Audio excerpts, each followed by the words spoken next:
In the morning when I'm driving, I really come alive when I listen to my Ronnie, I listen to my Ronnie Q.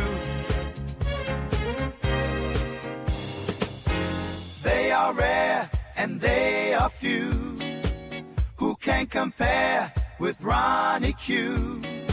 So grab a chair, she's coming through. She's on the air, it's time for Ronnie Q.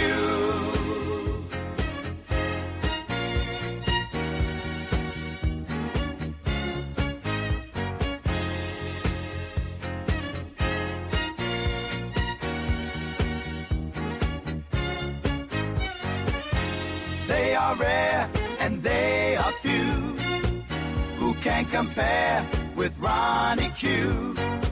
So grab a chair, she's coming through.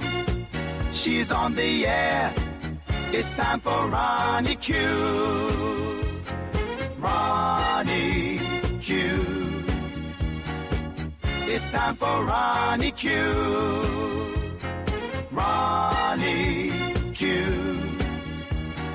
It's time for Ronnie Q. In the morning while I'm driving, Ronnie, I really come alive when it's time for Ronnie Q. I listen to my Ronnie, Ronnie. I listen to my Ronnie. It's time for Ronnie Q.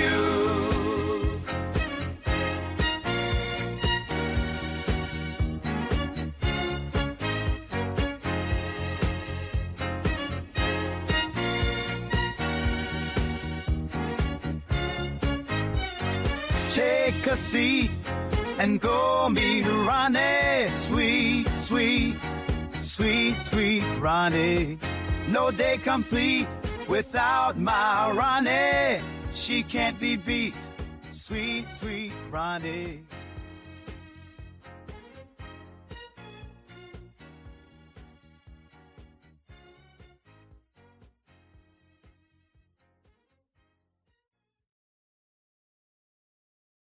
Grand rising to you, Bernice. Thank you for being here. I appreciate your support. Thank you so much, Bernice. Grand rising, Nappy Child. A click and a view. It is good to see you. Grand rising. Back to it Mondays. Make that money, honey. Don't let that money make you. Child, you ain't said nothing but a word. I hope you guys had a blessed weekend. I hope you guys had a fabulous Easter. Let me remove my kitten. Since I didn't get to spend Easter with you guys here on the YouTube. What did you guys have for dinner? Did you guys have a big Easter dinner? And the people in the clouds, since you're here, hit the like button as well, please. Thank you.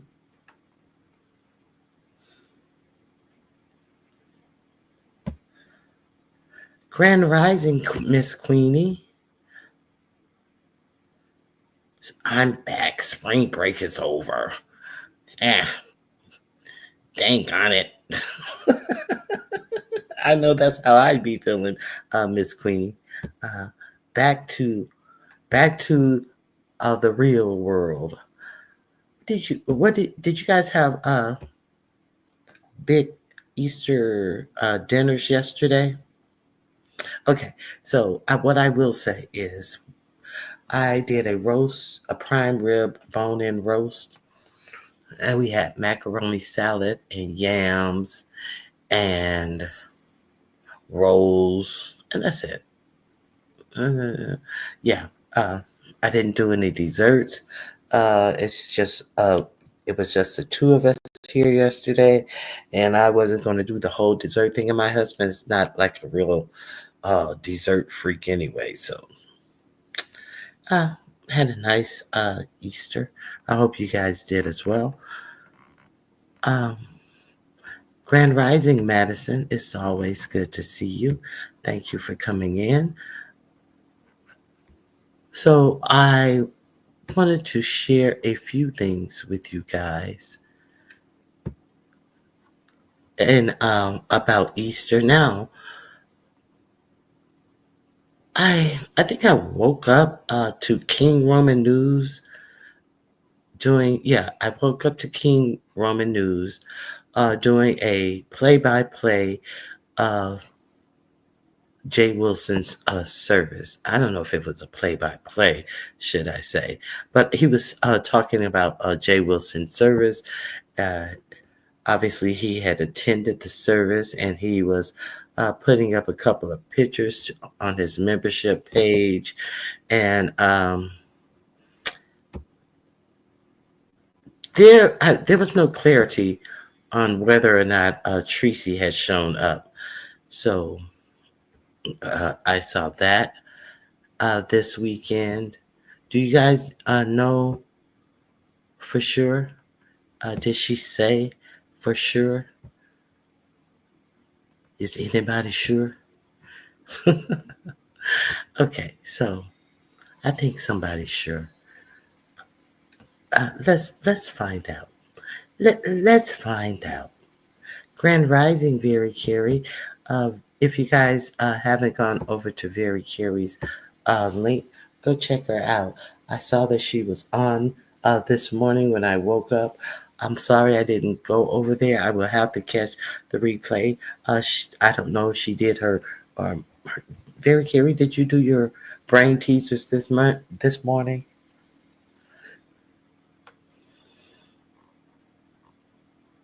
Oh, it's Miss Queenie. No, I had to steak and rice, broccoli. I was recovering from throwing a birthday party for my daughter on Saturday. It wore me out. Oh, you had a party for her at school and the party for her at home. That's beautiful. What topic did you discuss, Very Carey? If you care to share, like go over there and check out Very Carey. She has good conversations and she do what she wants. I just do what I want. I do what I want. And her conversations are always interesting. So please go over and check out Very Carey. Let me drop her link in the chat since she didn't do it herself. Should couples share their passwords as a sign of trust?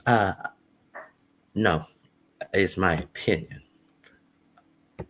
I don't even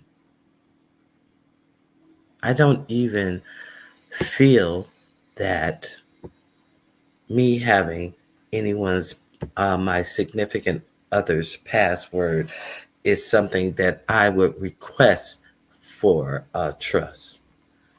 And if I have to request their passwords for trust, it means I don't trust them anyway. So that's just my opinion.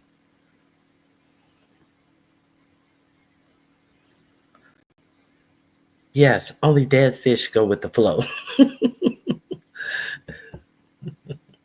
Bernice says no. Nurse Noreen, Tracy was not there. KRN watched the service from Facebook. Yeah, that's what I assumed. Bernice, I mean Nurse Noreen. Thank you, because he did have a couple of screenshots that he took with old pastor. But I don't know if you're correct about Tracy not going to the service, Nurse Noreen. Are you sure? Because I heard that Stomp Down allegedly was going to be there as well with a camera to broadcast the whole thing. No, don't share no password. That's the opposite of trust. I agree, Very Carey. Today is her classes. Bring your parents to PE Day, and I'll be attending. Of course, you'll be attending. And what a good subject to study, to go to class for the PE portion of the class. Tracy says she wasn't there. Thank you, Nurse Noreen, but I have heard otherwise. I did hear otherwise that, in fact, Tracy may she could be embarrassed or something, but that's not. I'm just saying that's not what I heard. So I've heard that she actually was there, and so I'm just giving you what I heard. So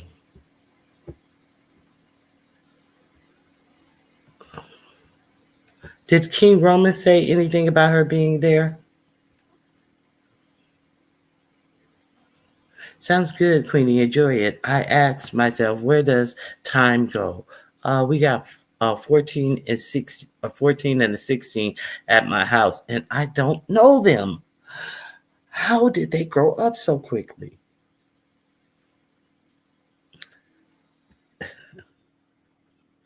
Okay, so Nurse Noreen is believing Tracy's word that she wasn't there. I have no idea. I just woke up for a while King Roman News was on. I don't even think I saw the whole broadcast because I was tuckered out. I had a busy weekend. So, and that's all I have to say about that. So I think that Tracy, in fact, showed up. So if you guys haven't seen Tracy show up, no, KRN did not. Okay, let's see if Tracy showed up. Scammer, Tracy's got a hammer again. I'm coming, I'm coming. I know every lie and every trick of you, Jay Wilson. I'm good and sick of you. I got a hammer, Tracy's got a hammer again. I'm coming to catch a scammer. Tracy's got a hammer again. I'm coming.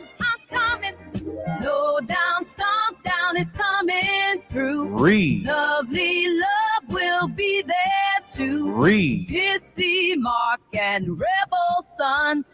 I might even see goofy ass Vivian. I got a hammer. Tracy's got. So that's what I heard. I'm just telling you. If you guys haven't seen the next production from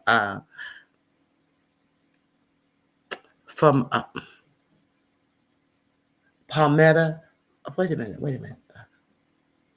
Palmetto Reed. Go over there to her channel. She always has something good in store. And this is the next. Here you go. Here's the link. The link is also in my description box.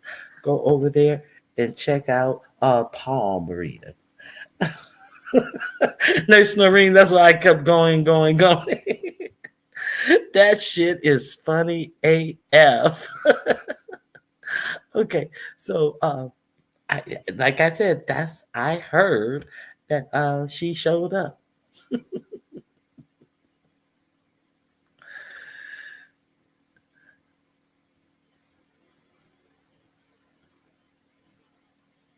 That AI must be stopped. That's a big old hammer too.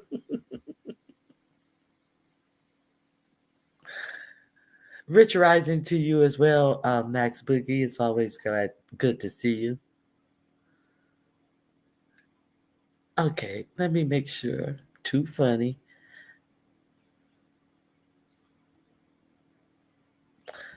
A click and a view. I'm definitely enjoying her at this stage. I'm not ready for the teen years.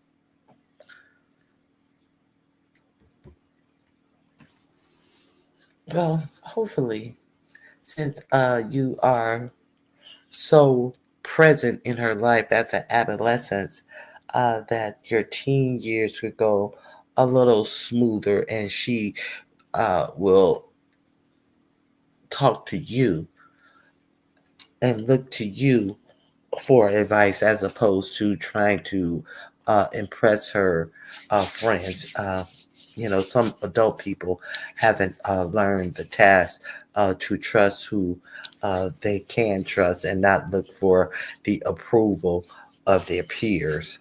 So I will say that we see that all the time over here.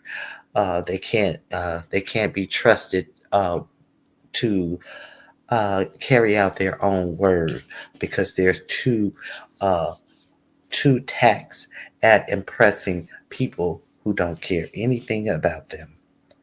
So hopefully, with you being a strong presence in her life at this stage of her life, um, you will be the person who she is looking for guidance from.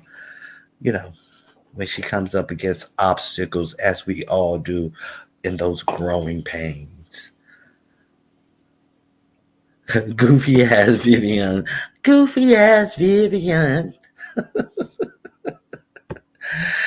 Yes, child. You guys got to go over there and check out Palm Reader.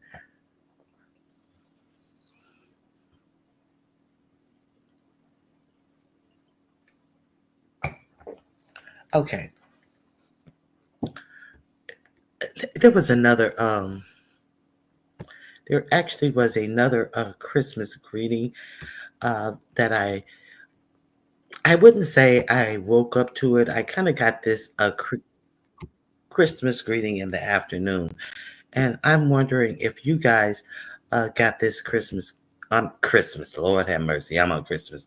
This Easter, not the birth, the rebirth, Ronnie Q, not the birth, the rebirth. Uh,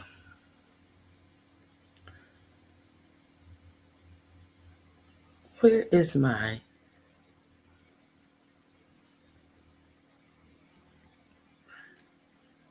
Oh my goodness!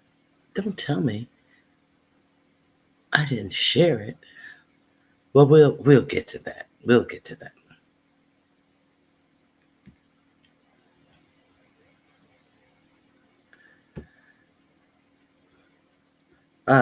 Let's do a ode to Black history.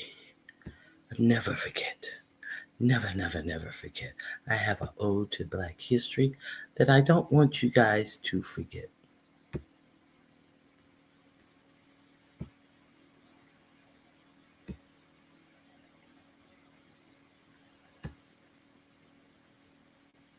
Hold on.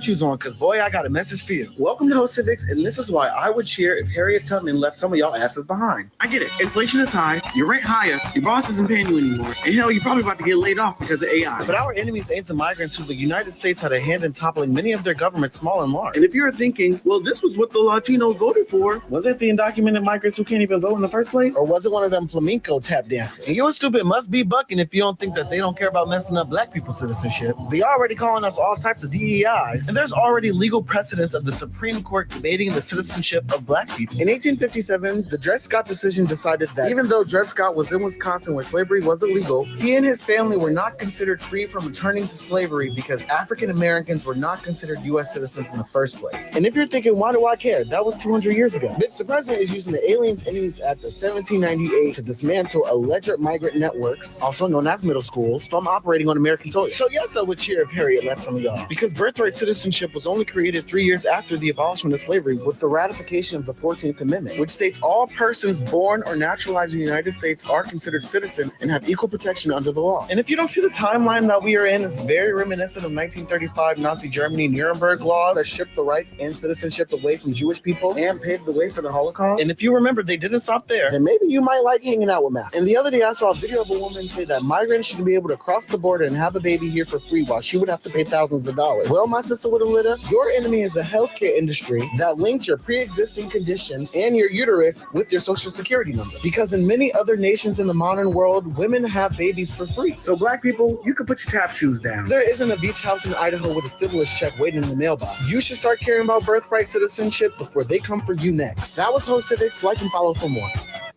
If you're a black person who don't care about birthright citizenship, get Okay. So, Bernice, you're saying that the Pope passed. Hey, Room Shaker. Uh, I like Black history. Ronnie Q say that I have slipped up in that department. And even if you are able to give everything, there is no amount to being there.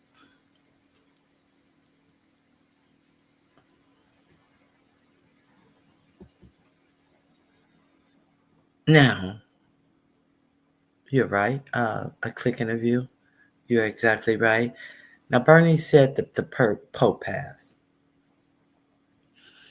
I'm not into the Pope situation, but God rest his soul. And I just find that it's so unfortunate. Did he pass? Well, it had to be between yesterday and today. And do you find it coincidental that he met J.D. Vance and he's dead within hours? Because I was like, when I saw that J.D. Vance met with him on Easter morning, I was like, why? He's a whole not in my opinion, a whole white supremacist. So what is he meeting with the Pope for? Is he trying to get penance or what do they call it? Uh, he I think that is the correlation. They sent him out, so they probably get some staunch sympathizer, Nazi sympathizer, to be the next pope. Remember that one? Hey, Kichi girl, it's good to see you. Remember that one before him? I think he was like a hard nosed pope. So I find it. I like the Black history. He was a hard nosed pope. The one before him. Vance's presence could kill anyone. Yeah, I find it odd that you say that. Hey Z Sarah, good morning, Ronnie Q. Pope gone at the meeting. That a-hole. Exactly, that's what I was just saying. Bernie said I thought that too. Child, ugh. I don't think that is a coincidence. I really don't. But we'll carry on. I guess this is the Easter greeting that I wanted to share with you. So if this is the Easter greeting, what did Vance bring to the Pope? Let's find out. Let me make sure this is not too quick. It's on normal. Trump took to Truth Social today, writing, "Happy Easter to all, including the radical left lunatics who are fighting and scheming so hard to bring murderers, drug lords, dangerous prisoners, and the mentally insane and well-known MS-13 gang members and wife-beaters back into our country. Happy Easter also to the weak and ineffective judges and law enforcement officials who are allowing this sinister attack on our nation to continue, an attack so violent it will never be forgotten. Sleepy Joe Biden purposefully allowed millions of criminals to enter our country, totally unvetted and unchecked, through an open borders policy that will go down in history as the single most calamitous act ever perpetrated upon America. He was by far our worst and most incompetent president, a man who had absolutely no idea what he was doing. But to him and to the person that ran and manipulated the auto pen, perhaps our real president, and to all of the people who cheated in the 2020 presidential election in order to get this highly destructive moron elected, I wish you, with great love, sincerity, and affection, a happy Easter." And look, I'm not going to respond to Happy Easter, everyone. Easter greetings, everyone. This man is always with the lies and the gripes, and he couldn't go without having a platform that is meant to represent Christ. No.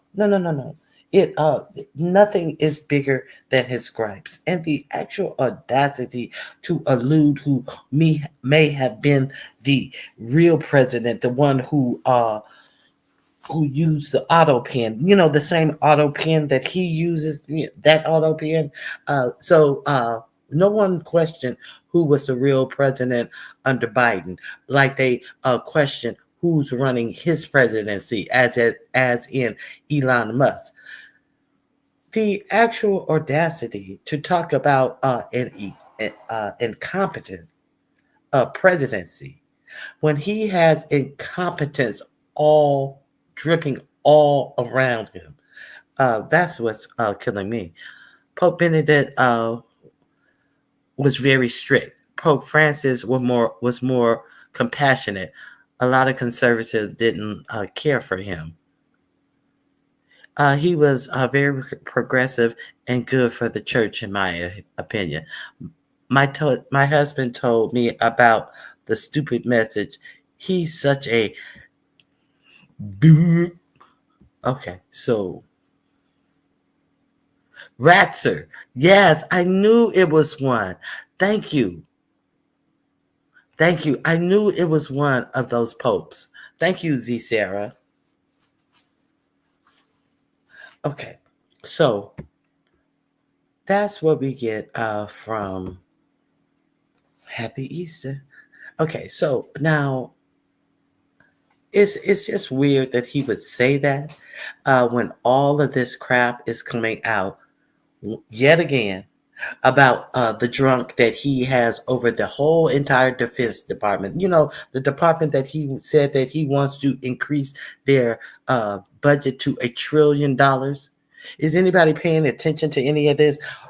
Of course, let's increase the budget to $1 trillion to the department who has not been able to do a successful audit either in 6 or 7 years, who don't know where 60% of the money, who cannot show you where 60% of their money has gone already. And of course, Elon Musk isn't looking for waste, fraud, and abuse in that department. So is that the department that they plan to put money in so they all can loot the government? That he's already taken out the investigators who investigate tax fraud from the IRS, so they don't have to worry about the past cheating that they've done through government via the IRS. They've totally eliminated that department. Okay, so is this what we're doing now? So you guys, if you guys haven't heard, there's more controversy surrounding Hegseth. That's one signal call that he made, giving details about that bombing. That was not the only signal call that he made about that bombing. Now, we understand that he didn't set up that call, but there is a call that he did set up that he participated in, talking about the same subject matter in great details. And most of the people weren't even in government at all. His wife was on the line. His brother's in government because he gave his unqualified brother a position with the he's supposed to be, they're not clear. He supposed to be working with the Defense Department as some special envoy to Pete, but he's being paid. But then they're trying to say that he's in another department, but he goes to work every day at the Pentagon. So they're trying to play slick with who exactly is paying Hegseth's brother. And a galley of a goggle of other people were on this call, and he gave all of this information. So what I'm asking is he still getting drunk? Is he still out here partying? And they said that it was just so it was just like a kid playing what is that, Grand Theft Auto, all the cheering and the whooping and all excited, like he's bloodthirsty. So he has a bloodthirsty drunk, a sycophant who will do whatever he wants him to do. So there's talk that Hegseth may lose his job. You about to lose your job.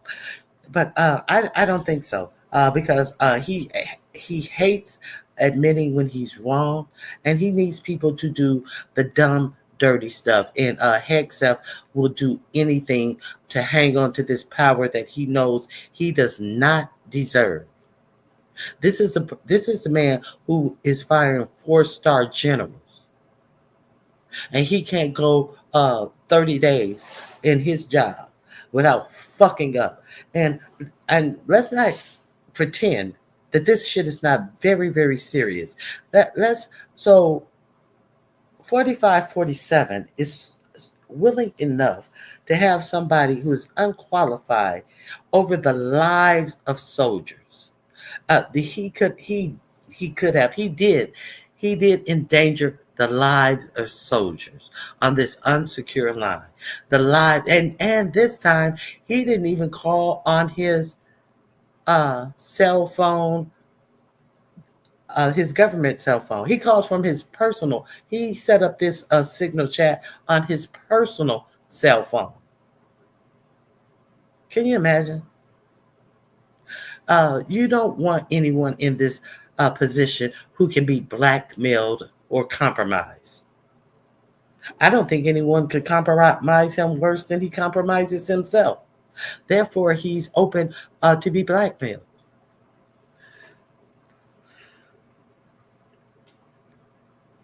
Okay. So you guys have nothing on that. Let me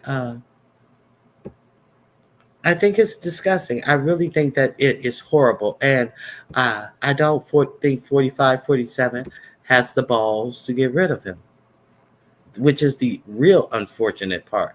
So let's delve a little bit into the reporting. The reporting is in the New York Times and Politico, I believe. Let me see if I think it's in Politico.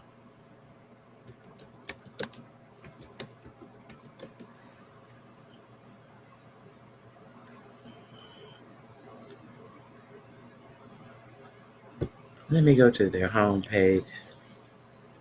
Oh, here it is.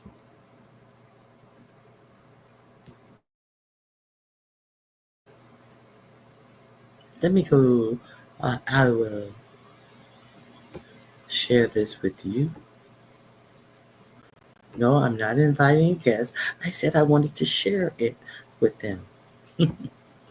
Okay, let me share the screen with you guys.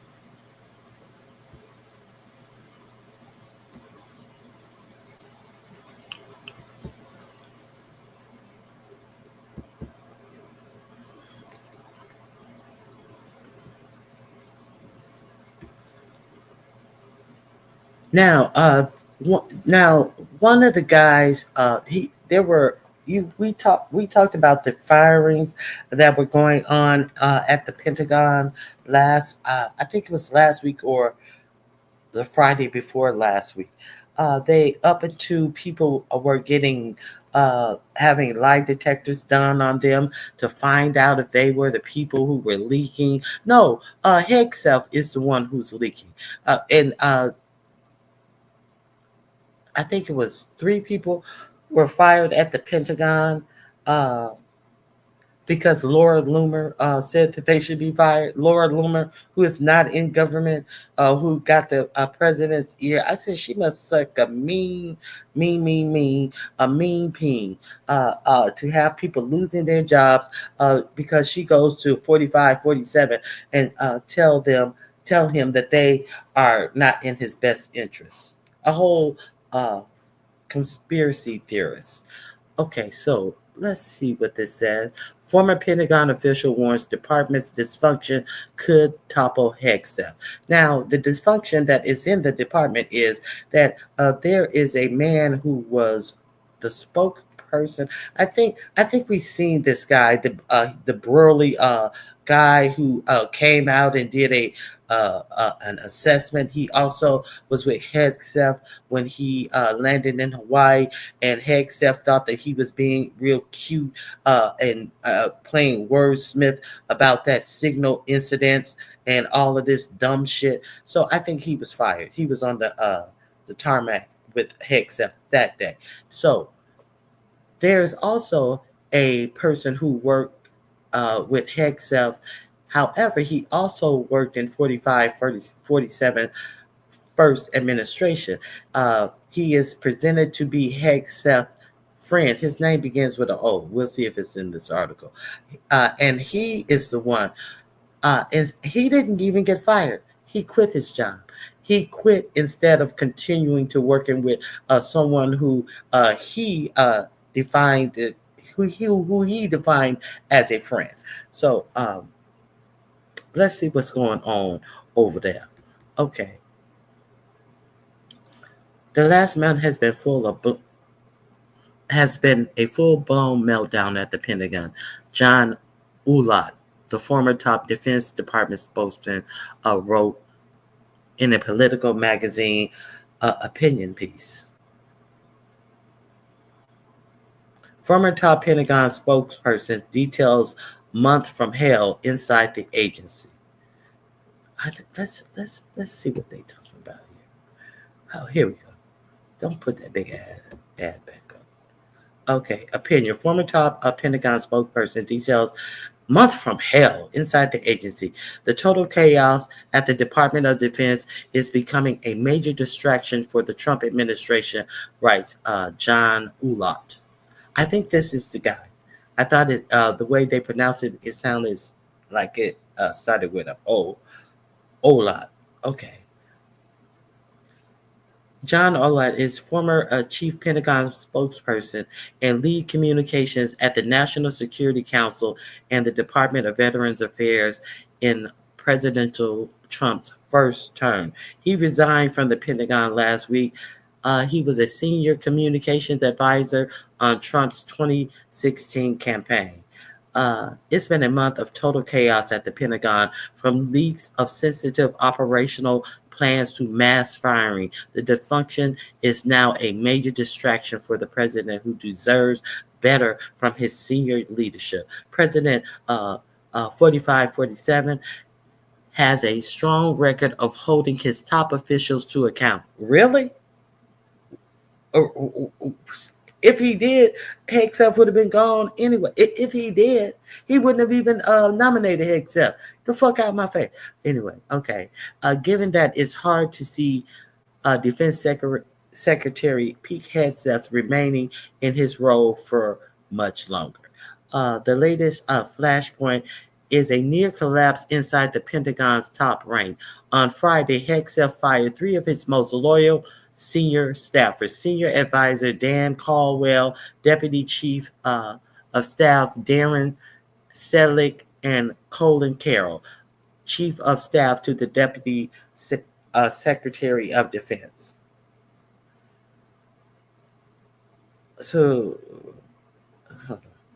in the aftermath, Defense Department officials working for Hegseth tried to smear the aides anonymously to reporters, claiming that they were fired for leaking sensitive information as part of an investigation ordered earlier this month. But what they are saying, these people, 3 people who were fired, were saying that they were never told that they were being fired for leaking secret information. They said they never were told that an investigation they were being investigated for leaking sensitive information. So then, just like a untrustworthy person, like a drunk would do, he sent out webs of lies to whisper in the reporter's ears that we know we know who leaked out sensitive information, because those idiots actually had the editor of the Atlantic to come in when they were leaking sensitive information with Hegseth on a unsecure signal line. We know who was releasing. So now they send out people to say that, yes, they were leaking out sensitive information. That's why we had to get rid of them. Don't you understand? They were the leakers. And it seems like if they were not the leakers, they would be able to sue these motherfuckers. This is deplorable. This is who 4547 decided to put over the Pentagon. Hegseth tried to smear the aides anonymously to reporters claiming that they were fired for leaking sensitive information as part of an investigation ordered earlier this month. Yet none of this is true. While the department said that it would conduct a polygraph test as part of the probe, not one of the three have been giving a lie detector test. In fact, at least one of them has told former colleagues that investigators advised him he was about to be cleared officially of any wrongdoing. Unfortunately, Hegseth's team has developed a habit of spreading flat-out, easily debunked lies. What is this? Falsehoods. Anonymously about their colleagues on their way out of the door. He does that. He did that in his confirmation hearing. So my question is, all of these Republican senators who approved him to be, and he barely was approved. It was a tie. And who had to come in? Oh, J.D. Vance had to come in and break the tie vote to get Hegseth in. At least we can at least say all of the Republican senators, but you ones who did approve him. You don't care a damn thing about nothing but your own personal comfort and access to power. You guys put this somebody who you knew was sitting up there, Joni Ernst, who was so worried about him not wanting women in the military, and Joni Ernst, who wanted to make sure that women in the military would be safe, because since she was raped while in the military. What did she do? Well, I'm asking hard questions, and you were asking hard questions to appear as if you was a hard bitch. But what you do when it came time to vote, you voted them in. There was another Republican, a female, Lisa Murkowski, who we talked about last Friday, who has come out and said she is afraid. She's afraid. This is her job, but she's afraid because, there's retribution. When a whole senator who talk about she's not sure about Hegseth because she's heard things about him, and she comes up there acting as if she's going to be a tough sell. And what did Murkowski do? She voted him in. Did she vote him in because she's afraid of retribution, or did she vote him in because she wants to stay comfortable in power, in near power? And then now she's you get damn near gotta pat this bitch on the back. Are you feeling guilty, Murkowski? You stupid bitch. Hold on. Excuse me. Let me calm down. Okay. On Friday, Politico reported that Hegseth Chief of Staff Joe Casper was leaving his role. Casper had requested the investigation into the Pentagon leaks, which reportedly included military operational plans for the Panama Canal and a pause in the collection of intelligence for Ukraine. Yeah, we already talked about that. J.D. Vance went and visited him on Easter. That's why he did. Yeah. My husband trying to get my attention. They talking about the Pope died. Listen, what did I tell you? There is no news that you find on CNN that I have not already reported on. I keep telling my husband is trying to tell me some shit. I said I reported on that shit 3 days ago. What you talking about? And I do him a favor, and I'll tell him a story. I said, but I bet you ain't heard about this, though. And he don't even want to answer me. He just like, get the fuck out of here. Okay. Okay, let me get back on top. On Friday, Politico reported. Okay. Hegseth is now presiding over a strange and baffling purge that will leave him without his two close advisors of over a decade. Of over a decade. What did he need advisors for over a decade? Were they advising him not to do something to women that he would have to have her sign uh, NDAs for and pay her allegedly $50,000? Is this the type of shit that they were advising him on? He didn't take their advice because it sure came up in his confirmation, but I digress. That's why I didn't. Okay. Hegseth is now presiding over a strange and baffling purge that will leave him without his two closest advisors over a decade, Caldwell and Selnick, and without chiefs of staff for him and his deputy. More firings may be coming, according to rumors in the building. Now, this is written by one of the top people in the Pentagon.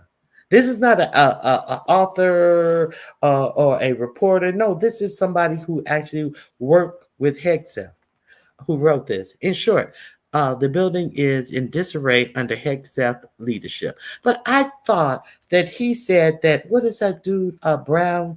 Was it Q? What was it? Q something Brown, the 4-star general. I thought that Hegseth, no star having ass, said that the black man, the 4-star general, was not up to the moment. He wasn't ready for the moment. So who does it seem like? Q, what was his name? Something Q Brown. But maybe Hegseth is the one who's not ready for the moment. What moment is this? To be a fuck boy? To do fuck shit? Be a fucking imbecile? You're right. He's not up to the moment to be led by a whole clown like a Hegseth. He was right. Hold on 1 second. I have to sneeze.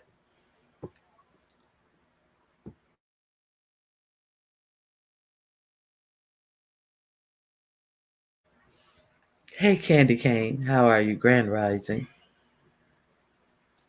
He keeps talking about invading places. He needs a weak man in that post, and he's got one. It's a lot. My husband told me about. Okay. So let me finish this. If you hear something that you did not know, I have my goals set up. Fortunately, I was not a victim of this purge of his senior leadership. Like Caldwell and Sedgwick, I am a longtime backer of the secretary. In December, when the Senate confirmation was in jeopardy, I wrote an opinion piece arguing strongly that he was the best man to shake things up at the Pentagon in need of serious reform. So you were wrong. So you're writing opinion pieces. Who gives a fuck? So you see where your opinion got us? Now this is the man over all of the military, and you have an opinion because he's your friend that the military needed to be shaken up because the last person who held his job was a black man. So obviously it needs to be totally shaken up. Let's keep it a buck. It's too much DEI. And what was the strongest thing that you always heard coming out of Hegseth's mouth?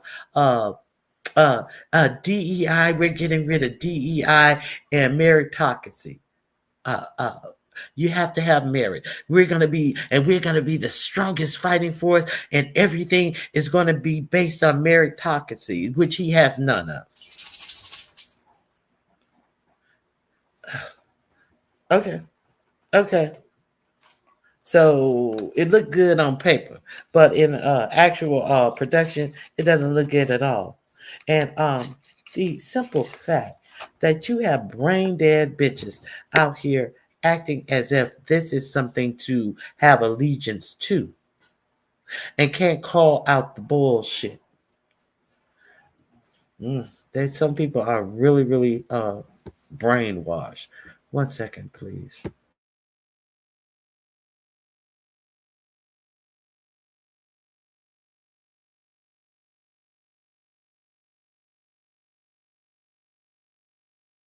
Okay, so let me finish this.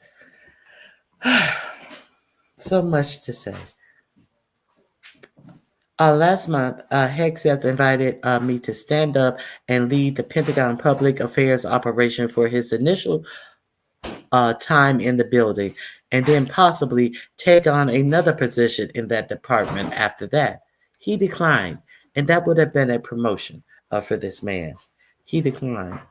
We accomplished a lot together, including bringing new, largely more conservative media outlets into the Pentagon press space. Okay, and what? He used to be a weekend anchor on Fox News. Not even good enough to be have a Monday through Friday gig on Fox News, and not a weekend anchor, a weekend co-anchor. Not even good enough to have a weekend show of his very own. So of course that would be the agenda, to have more concern. What does that mean to the price of tea in China? What does that mean to his job as defense secretary? Absolutely nothing. That shouldn't even be in his purview of things that he's doing. Surely he's not in charge of. That shouldn't even be in his purview. That's all I'm saying. But it is getting the message out that they want out to a bunch of idiots who will come out and repeat and try to defend any lie. Oh my God. Okay. That is his accomplished. That is the accomplishments that he wants to cite and accomplish. We accomplished a lot together. Okay.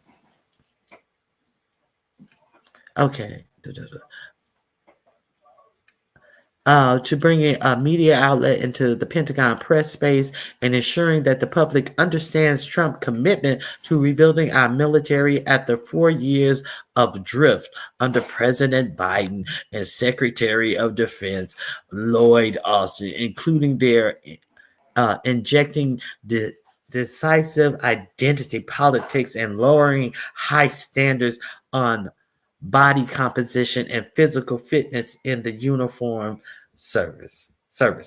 Bullshit. Okay, so what have you guys brought to the table? I haven't talked about them increasing the ranks at all. I heard nothing about what they have done positively for the actual people who are serving. I haven't heard anything regarding the increase. They said the admissions are down because nobody's applying, and so you have been working on that. No work on that. Work on the press. No work on that. Work on banning books. No work on that. We're working on banning books. We're working on taking all Black history figures out of anything in the Pentagon, even those Black figures like Medgar Evers, like Jackie Robinson, who have served their country. We're taking them out of everything. You won't be able to find them in any database or a bookshelf in the Pentagon. That's what they were working on. And they're still working on trying to slam Lloyd Austin's name. Imagine, this man who's writing this. I wonder what his background is, other than being a friend to Hegseth and an advisor to Hegseth. Where does he get any role or any type of merit able to advise a defense secretary? Well, he's only been a defense secretary for a couple of months. He's been his friend for over a decade. So obviously you haven't been advising him for over a decade about anything militarily because he hasn't been in the military in this past decade. So, who do you think is impressed with the fact of this little pithy stuff that you're saying that you advised him on and the things that you changed has nothing to do with the readiness of our armed forces? Absolutely nothing. Last week, a month after leaving my public affairs role, I respectfully declined the secretary's generous offer for a new position and informed him of my decision to leave the department, wishing him all the best. I value his friendship and am grateful for his giving me an opportunity to serve. No, he gave you an opportunity to just do very little for a whole lot of money since the offer you had to put in this in this column that the offer was generous. Another person who had no experience was offered a very generous offer. They refused to say what Hegseth is paying his brother. They act as if he's not being paid out of the Defense Department budget, but more, I think it's the HHS or Homeland Security budget. It was one of them. Uh, they say that Elon Musk is over Doge, and then they say that Amy, whatever lady's over Doge, and she works for HHS. She doesn't even work under Doge, but she's over Doge. See, they play a whole lot of shell games, so you can't catch up where they've taken this money from. They play a whole lot of shell games, is my point. Okay. I value his friendship and I'm grateful for his giving me the opportunity to serve. I salute his leadership in helping the president make America strong again. No, it's supposed to be great again. You can't even get the moniker right. You're a numbskull. Obviously, you're a numbskull. You're a Hegseth friend. Yet even strong backers of the secretary like me must admit this last month has been a full-blown meltdown at the Pentagon, and it is becoming a real problem for the administration. Okay, so now you finna put the knife in Hegseth back. Let's see what you're gonna say. First, there was Signalgate, where the secretary shared detailed operational plans, including timelines and specifics about an impending military strike on the Houthis in Yemen over an unclassified signal chat group that happened to include a member of the news media. Once the Signalgate story broke, Hegseth followed horrible crisis communication advice from his new public affairs team. Who chose the public affairs team?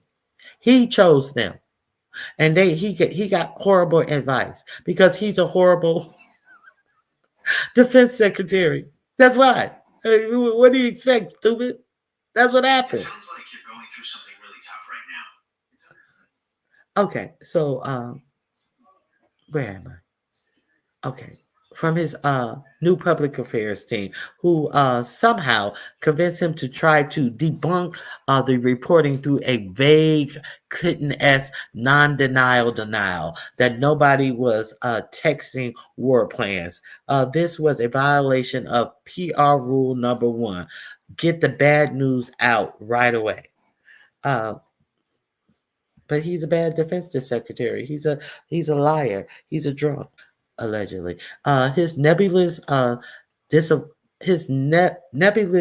disavowal prompted the reporter Jeffrey Goldberg to release Hegseth's full chat stream with the detailed operational plans 2 days later, turning an already big story into a multi-week embarrassment for the president's national security team.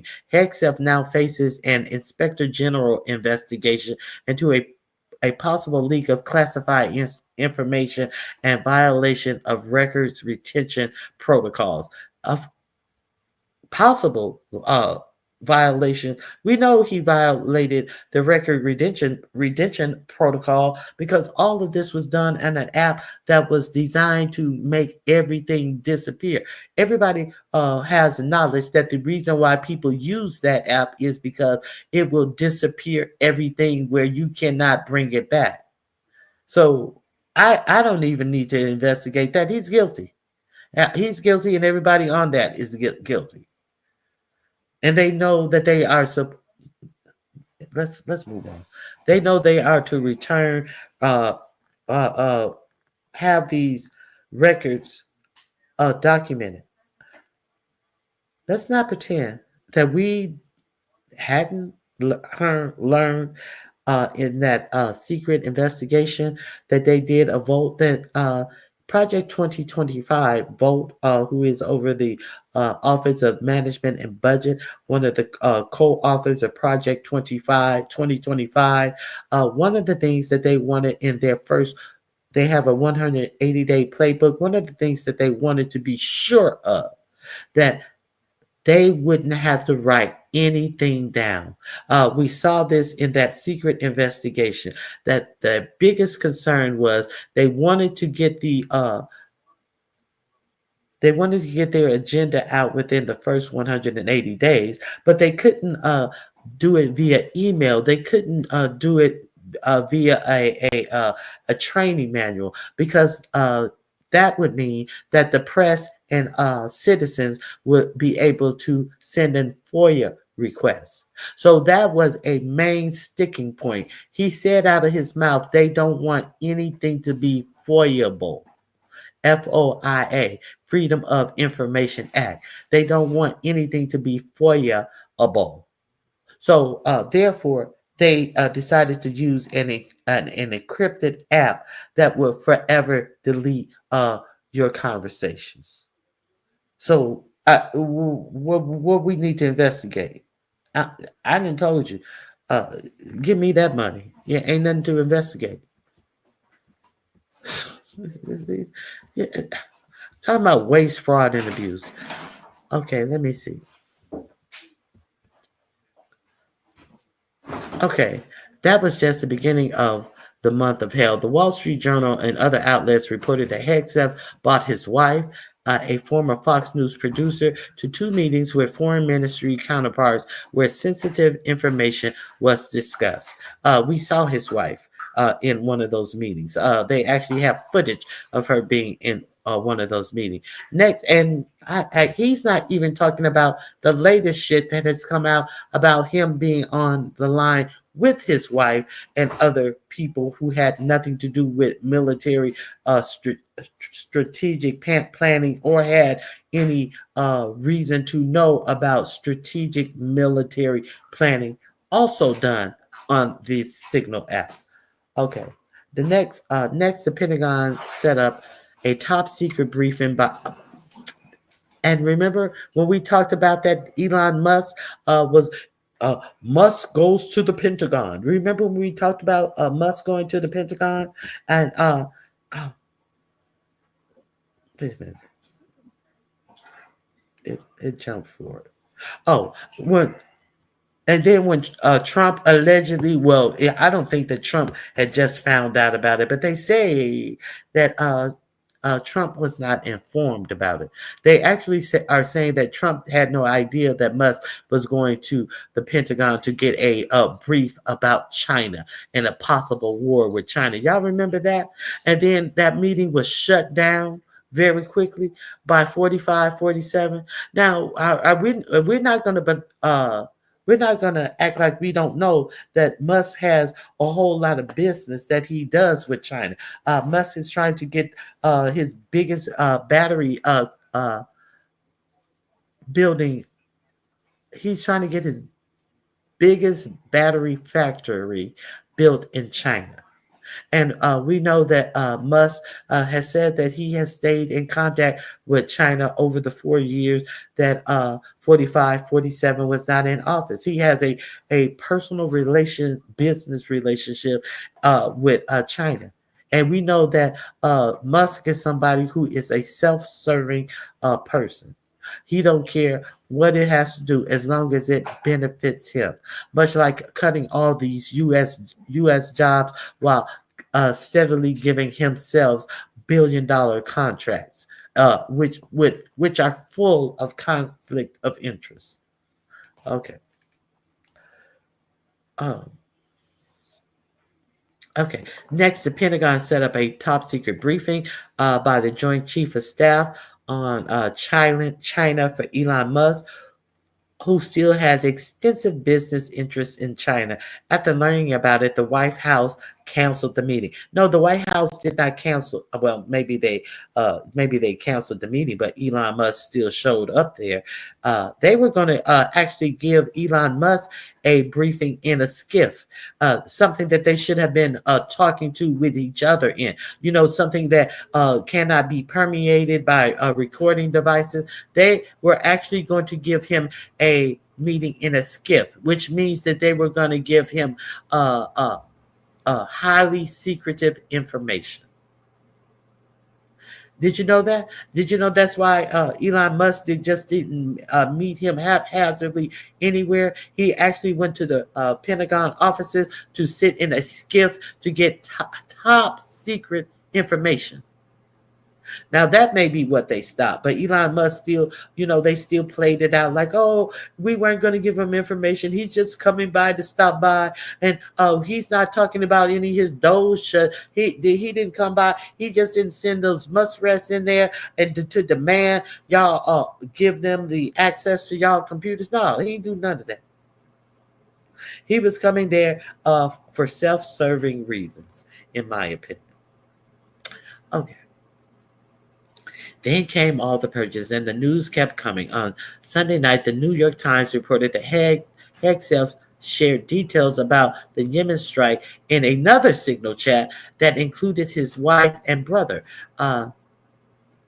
There are very likely more shoes to drop in short order, with even bigger bombshell stories coming this week. Key Pentagon reporters have been telling sources privately. One reason the American people gave Trump a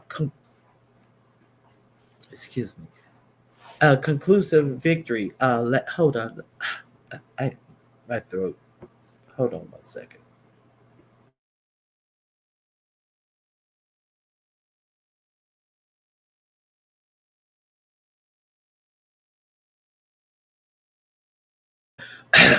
Excuse me. Hey, Hood Scriptures. Hey, Kind to Me. It is good to see you. Okay. Let me finish this.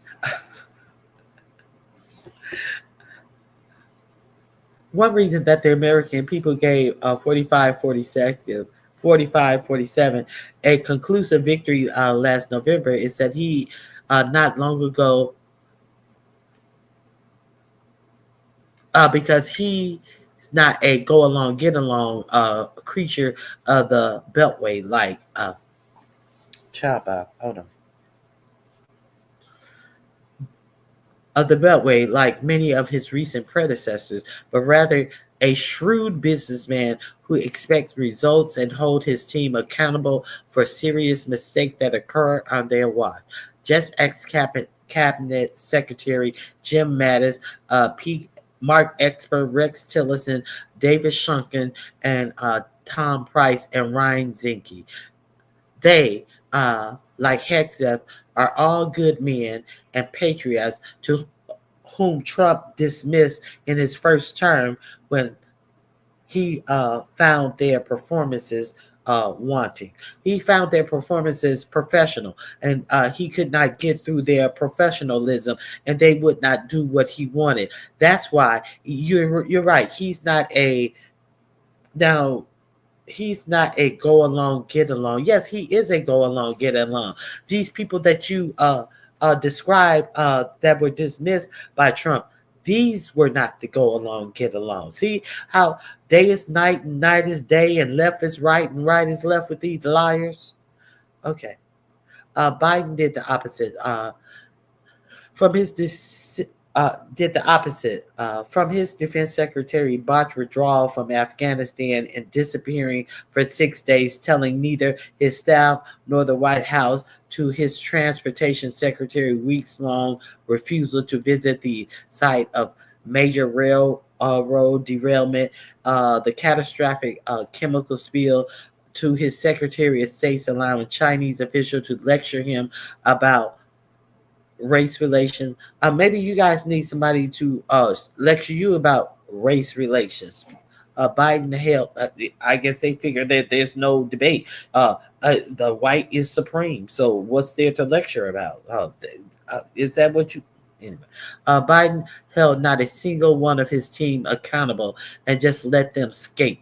So the man goes in for a heart problem, appoint somebody to be in charge while he's in the hospital. He's in the actual hospital. So you guys feel like he needs to be fired because he was in the hospital.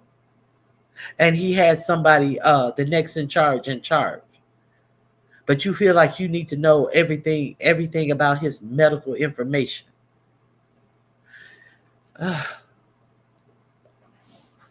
This is what Lloyd Austin has done.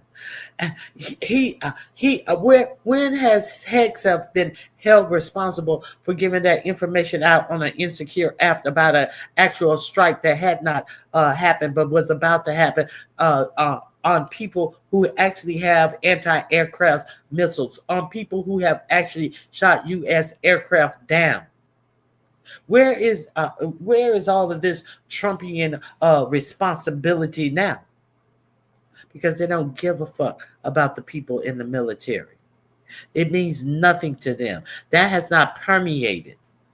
It's all about, oh well, it wasn't war plans, it wasn't this, it was attack plans. You notice how they changed it from war plans to attack plans? If you're attacking someone with bombs, it's a war plan, bitch. What are you talking about?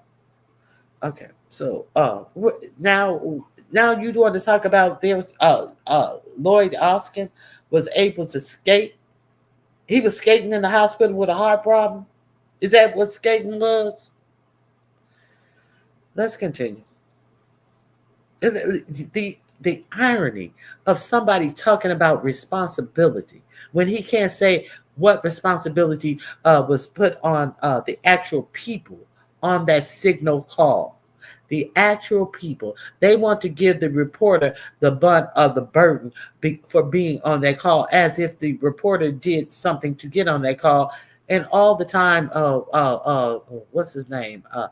Kept saying that, oh, I made a mistake. And sometimes when you go in your cell phone and you accidentally text somebody, he butt dialed to the reporter to get on the signal call. Is that what happened? Okay, bullshit. Okay, but they're talking about responsibility and why is all of this Biden? Biden.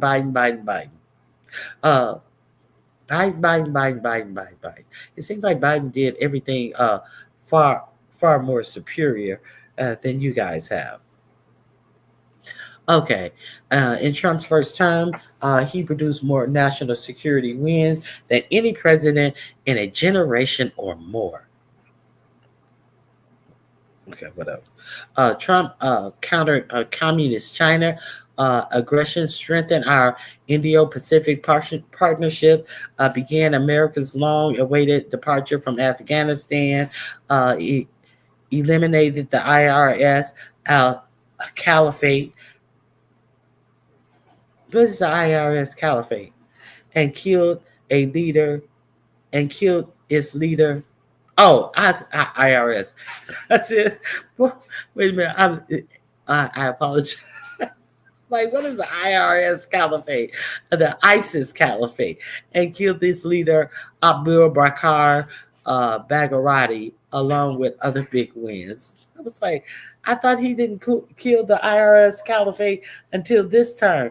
The caliphate that investigates tax fraud. I was just like, he didn't do that last time. He just did that just this time. In the first 3 months of his second term, Trump has continued a great record on national security, in particular, refocusing the Defense Department on its core mission of preparing to fight and win wars. Unfortunately, after a terrible month, the Pentagon focus is no longer on war fighting, but on endless drama. You got a drama queen in there. What is it supposed to be on? The president deserves better than his current mishkansh at the Pentagon. Given his record for holding prior cabinet leaders accountable, many in the secretary's inner circle will applaud quietly if Trump chooses to do the same in short order at the top of the Defense Department. And that would be Hegseth, his friend. That's his friend writing this. Okay. His friend who said, "I don't want no part of this Pentagon."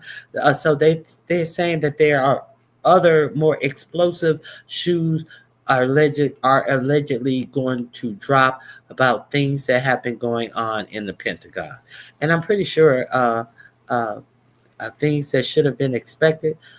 So, what do you guys think about that, or did you understand any of that? Did you understand any of that? What do you guys think about that? Let me stop this share. Good morning, Binge Thinker, Grand Rising. Semantics and games. These fools can't speak about Lloyd Austin, the highly decorated general. And yet they always want to speak about him. The Treasury expenditures going up makes sense in light of the generous offers. Did I speak Hood Scriptures? If I didn't speak, hello, Hood Scripture. Thank you for being here.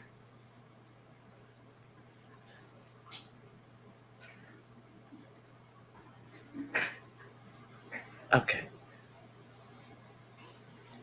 So that's one of the things that I wanted to share with you guys.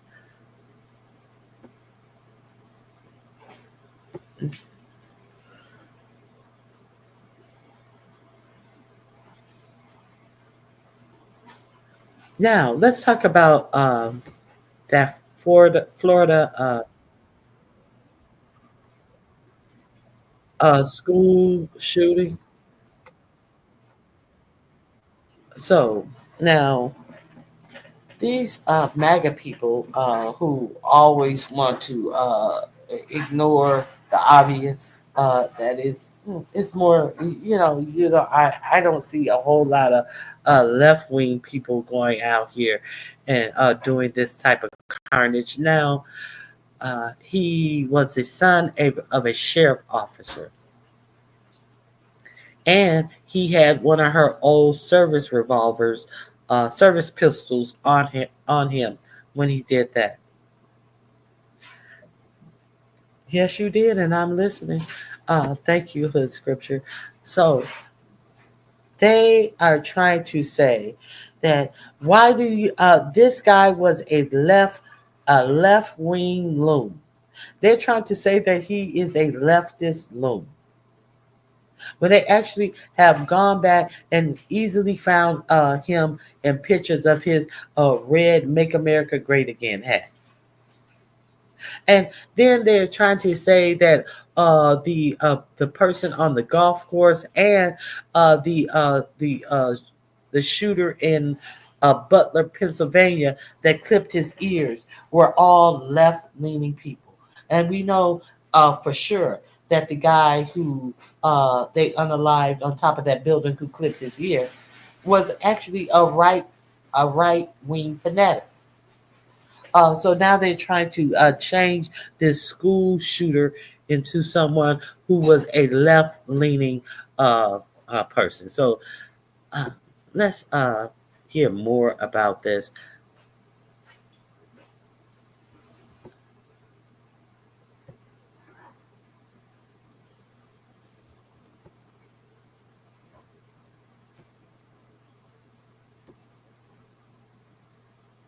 mass shooting, which killed 2 and wounded at least 6 others, the MAGA movement seems to have lost its collective minds, with Donald Trump indicating that his administration will take no meaningful effort to curb gun violence out of veneration for the Second Amendment. Elected Republicans are indicating that the best way to curb gun violence is actually to put guns in the hands of more people. And MAGA influencers like Laura Loomer are desperate to try to spin the blame, blaming the left, when in fact the evidence indicates that the culprit, who was taken into custody successfully, was in fact a Republican MAGA supporter. But before we unpack all that, let's unpack the fact that he was taken into custody successfully.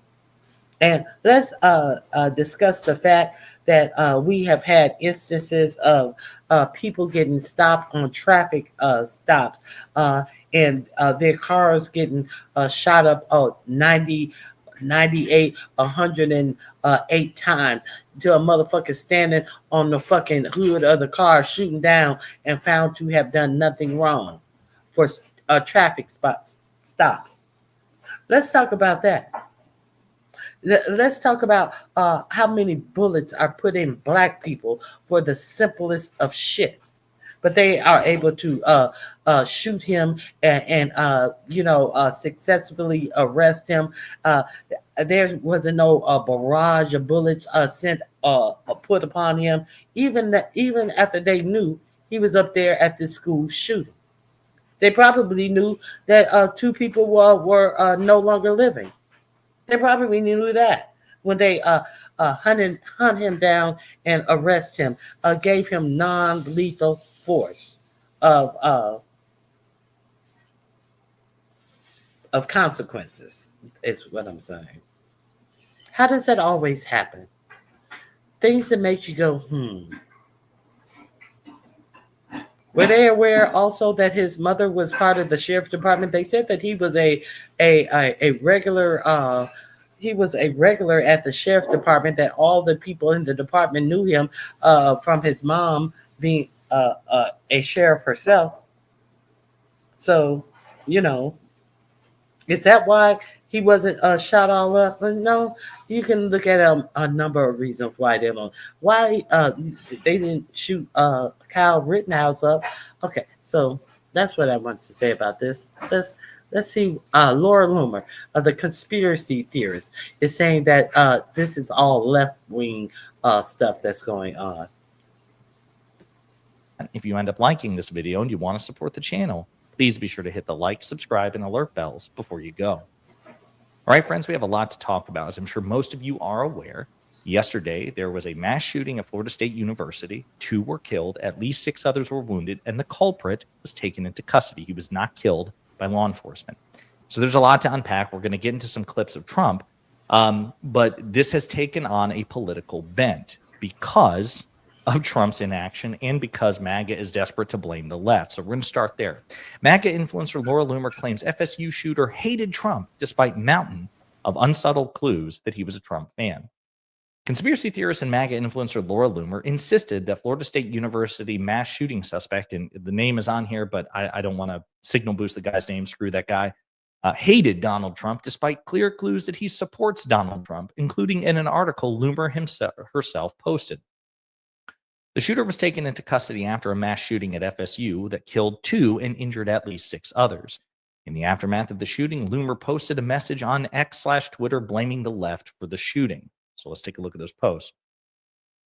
The alleged shooter at FSU today hated Trump. I know the media was salivating over the thought that they could blame it on a Trump supporter. When will the left start to come to terms with the fact that they have radicalized people to commit violence? There's no doubt that leftists, liberals, progressives are capable of committing violence, but the statistics are overwhelmingly clear. The vast majority of lethal domestic political violence is conducted by the right, not the left. Here's another message that she posted. Excuse me. It was a internet archive. And do we actually even need a study to understand that the majority of these mass shooters are right-wing lunatics or right-wing white supremacists who do all of these mass unalivings? Do we need? Come on. Do we need a poll? And this crackpot who is now again up under 45, 47, telling him who to hire and who to trust, is trying to pretend like this is some left wing type of activity. Overwhelmingly, bullshit. A total bullshitter. Oh my goodness. Okay, here we go. Let's get back to this. Of the original post. So the post featured a quote by the shooter from an FSU news article about a January anti-Trump protest. Quote, "These people are usually pretty entertaining, usually not for good reasons," the shooter said. Quote, "I think it's a little too late. He's already going to be inaugurated on January 20th, and there's not really much you can do unless you outright revolt, and I don't think anyone wants that." The quote clearly indicates antipathy for the anti-Trump protesters, and indeed it does. He's basically mocking them. He's patronizing them. Oh, these people are losers. There's nothing they can do about it unless they want to revolt, but there's no way they're going to do that. Multiple outlets have reported that the shooter is a registered Republican and was photographed wearing a MAGA hat. Let's take a look at that picture. MAGA hat. And at least one former classmate named Reed Siebold told NBC News in multiple interviews that the shooter was a member of the pro-Trump group Turning Point USA and held white supremacist views. So this is a quote from Siebold. So actually, I spent my first 2 years at Tallahassee, now called Tallahassee State College, but we called it TCC. And I was the president of a political talk group that we called the Political Roundtable. And the shooter joined the club when I was at TCC. Our only role was no Nazis for all, colloquially speaking. And he espoused so much white supremacist rhetoric and far right rhetoric as well, to the point where we had to exercise that rule. Okay, apparently there's a misquote. It's supposed to be rule, not roll. So their only rule was no Nazis. I know he was also a member of the TCC Turning Point chapter. And since TCC, I've seen him in passing a couple of times. So again, based on the available evidence now, the FSU shooter seems to be a Trump-supporting Republican, MAGA Republican. Could the evidence change? I guess it's possible. But since Laura Loomer brought it up, the evidence, the preponderance of the evidence, the overwhelming evidence indicates that no, he was a Trump supporter radicalized into violence. So with that in mind, speaking of Trump, let's play these clips of Donald Trump and his callous, indifferent response, again, to a mass shooting which killed 2 and wounded at least 6 others. President, we're learning that there are now 2 deceased following that shooting at Florida State University. Following and amid that, is there any changes that you want to see to gun legislation? Anything you see broken with gun laws in our Well, I'm going to have to look. I'm a big advocate of the Second Amendment. I have been from the beginning. I protected it, and these things are terrible. But the gun doesn't do the shooting. The people do. It's a phrase that's used probably too often. I will tell you that it's a shame. I'm just hearing about it now. I just hear about it. I know the area very well. I know the school very well. I know everything about it. It's Florida. And we'll have more to say about it later. I have to What do see you what mean when happens. you say there will be more to say about it? Only in terms of what happened. As far as legislation is concerned, this has been going on for a long time. I have an obligation to protect the Second Amendment. I ran on the Second Amendment, among many other things, and I will always protect the Second Amendment. So if that wasn't clear, what Trump is indicating is a total opposition, either for sincerely held beliefs at this point, or I would argue cynical political expedience. He's opposing any sort of gun legislation, gun reform, anything like that. He says the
Oh Lord, my mic been off all this time. Oh God, have you guys ever wondered why black farmers are not complaining like white farmers are? The white farmers who put 45, 47 in office, they're not complaining. What they're doing is they're doing what they've always had to do. When the government, even though they have agricultural uh, money set aside, they make sure that they throw the black applicants application in the trash. Don't honor their application until after they have given out all the proceeds to white farmers. Are we going to pretend like we don't know that the black farmers won millions of dollars, tens of millions of, I think it was, I can't remember exactly, a huge settlement for black farmers that they put a strict timeline where they had to report that they were due these settlements and all of this. It was a class action settlement. And a lot of the money went uncollected because a lot of people did not know that they had even won the case. So because it was a class action lawsuit for all black farmers.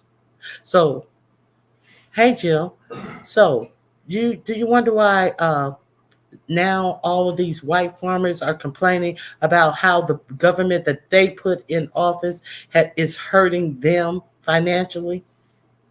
And you don't hear, you don't see no black farmers, all these Iowa, Wisconsin farmers, all of this, all these big farmers, these big farms that always getting these government subsidies to enlarge and build their farms to big, huge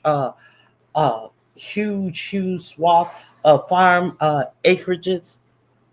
And why you don't hear? Because the black people have not been able to get the government subsidies that were due to them, because they make sure that they give it to all the white people first. And if anything's left over, they give you some seeds that already has spunt out to plant after it is too late to plant, that your harvest will not mature in the right atmosphere, in the right seasons, all that type of shit that they did to black farmers to make sure that black farmers couldn't grow anything. So and so they can buy up their land and make the white farmer that much bigger. Okay. If you don't know nothing about people who have farmed, you don't know nothing about people who have farmed. If you don't know a black farmer, not nobody who has a garden, I'm talking about a farmer. If you don't know a black farmer, you don't know what they have put black farmers through. And you don't know why this information about gardening and farming, many of our ancestors have come from farming. Of course they come from farming because they come from slavery. Let's be clear. Many of ours, I didn't say everybody, because it's a lot of people who they didn't stop pretending like they got Indian in them. Now they act like they come from people who were never slaves. Whatever. I said many of us come from people who that has been their expertise. And now some of us can't blow. Everybody's not like Jill's comfort zone. She can grow shit out of water. She don't even need dirt to grow shit now. It's a lost art, and it's an art that is needed now because each one teach one, each one feeds one.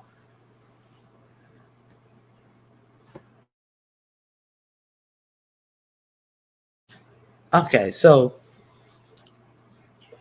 Why aren't black farmers complaining? Let's take a look at one of the reasons why black farmers may not be complaining.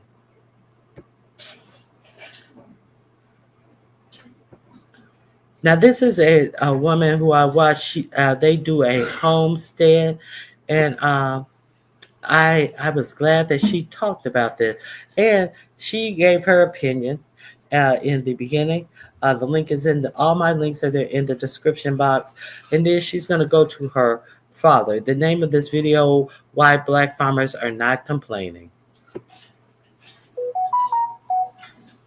I said what I had to say, but I think Dad might have something to add to the conversation. So, Dad, I was talking about the Black farmers and what's going on with some of the farmers, like what's going on in Nebraska.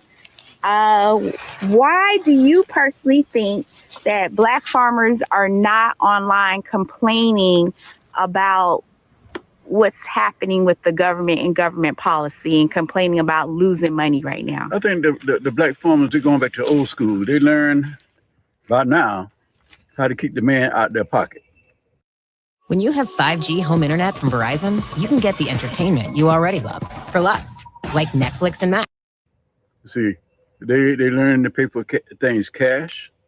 They learn to pay off the house, pay off the farms. The government always talk about subsidies, different types of subsidies. When they sign up for the program, we as a group don't get it. You know, it goes to other people. Be honest with you, they go to the white farmers, the Asian farmers, and the system is set up for the Black people, but the Black people don't get it. They don't get the money.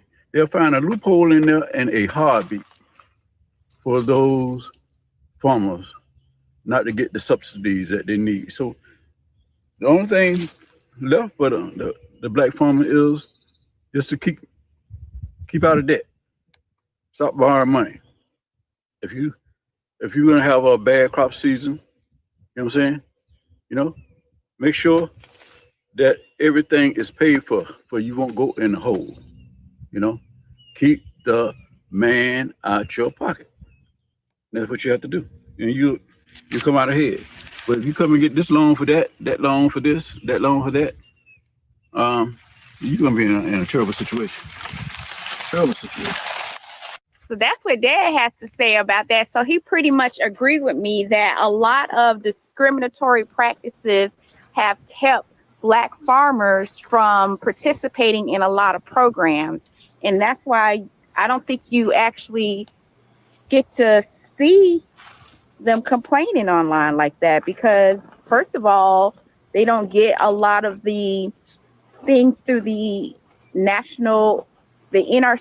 They don't get to participate in some of the programs to relieve some of the expenses that happens on your farm, like if you need to have a fence or add a well in order to continue in business. Another thing, Dad, right? That remember that Black farmers are not plentiful like they used to be, right? Yeah. There's a lot less farmers now. That's what I was telling you. The Black farmers is in a survival mode. Is in a survival mode. So if you're in a survival mode, pay off your overhead. Pay off your overhead. That's the equipment, that your farm. Make sure you have your taxes paid. Make sure your house is paid for. Don't stop going and getting loans on your property, on your asset. You know. I've seen people get loans on their house or their land in order to buy a car. Yeah. That's some crazy stuff. I think that when I talk to different farmers and different people in business, some of them is business illiterate. They don't know the difference between an asset and a liability. Yeah. You know what I'm saying? Financial literacy. He is on point. They don't know the difference between things that appreciate and things that don't appreciate. So, you know, if you don't know what's going on, ask somebody that knows what's going on. Always have somebody that have a business mind, and let's talk to them, a general conversation, and help you keep on track. Because once you lose your house and your farm, it's hard to come back now. And it affects generations upon generations. Hey, but before I finish the topic about it, let me show you what Dad is currently doing. See, this is what Dad is doing. He's putting down some pine needles. And Dad, what you think about the plants that we planted a year ago? Oh man, I made a previous short video. Okay, so that's what I wanted you guys to see. What do you guys think about that? I think it's very important. I think it's very important in the day and time that we're living in now because, you know, who knows? I cannot imagine. I just really can't imagine where we will be 4 years out from under this administration. I cannot imagine what America would look like 4 years with this administration over us. And I think that too much has been lost, too much of what it takes for us to make it as individual people has been lost, chasing these dreams of which are going to always elude us because there's always barriers put up for us. We have become less independent and more reliant on schemes and things that are not for us. And too many of us will cut each other's heads off to make it appear to look like they doing better than the other person. And everybody is treading water in the same shallow pond. And if they stop treading water, they still gonna drown. So that's what I think about that. I just wanted to, I guess y'all don't want to talk about it, so I'll just move on. I don't see any comments, so I will move on. Okay. So let me see.